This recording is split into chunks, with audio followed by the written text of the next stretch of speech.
may kinain ka bago umuwi dito? Ha? Paano mo nalaman? May masarap na pagkain ka.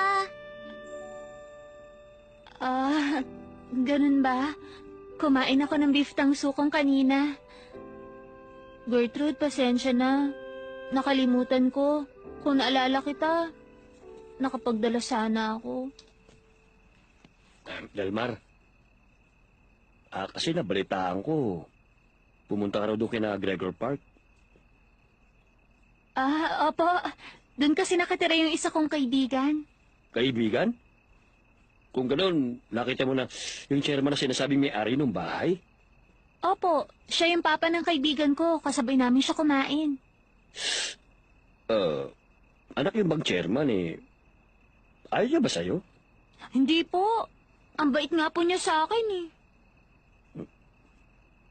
Ano kayang problema nun? Bakit nagsinungaling siya sa akin?